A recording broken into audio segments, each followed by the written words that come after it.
Alaka, sige, baga kasama. Uy! Ang, kuwan baga kasama? Kinini ang abogado sa pamilyang Duterte o ni former President Rodrigo Roa Duterte nga si Attorney Harry Roque baga kasama nag-apilar karon ang kampo ni FPPRD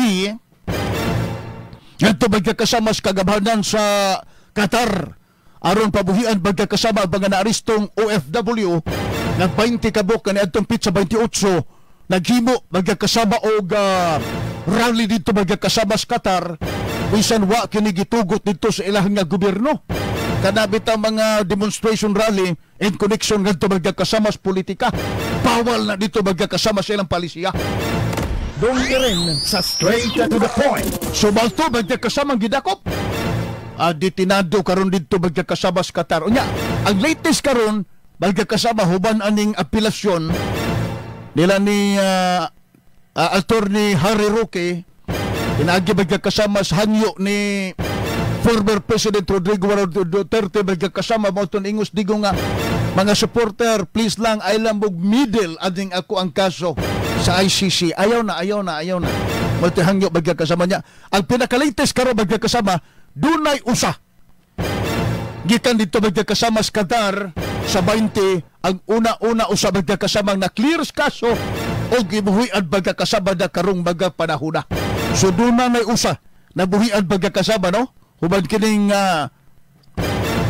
hangyo baga kasama sa kampo ni FPRRD nga pabuhian in taon baga kasama kadto mga OFW nga diin baga kasama in taon tuwal dito sa Qatar na priso ni baga kasama antipix pamahayag atong pabinawon Attorney Harry Roque sa diha baga kasama gi-interview kini siya dito sa The Hague, Netherlands, dito baga kasama sa ICC. Attorney Roque, may buntag sir.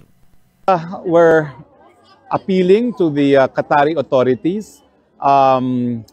The state of Qatar has always been a very good friend of President Rodrigo Roa Duterte.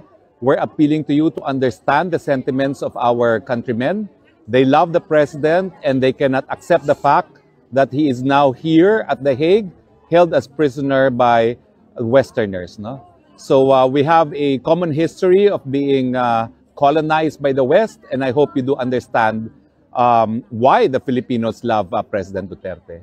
So again, it is an appeal to our friends in Qatar.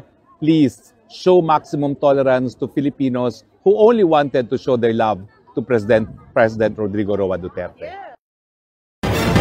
Doon rin sa straight to Yun yung nabati, magkakasama si Attorney Harry Roque nga wag na maglabad ang ulo karon nga gukdon magkakasama sa mga sampataw nga alipuris ni PBBM salba magkakasama ni Torre kay nakabato na sa magkakasama karon og asylum sa kagamhanan sa the Netherlands.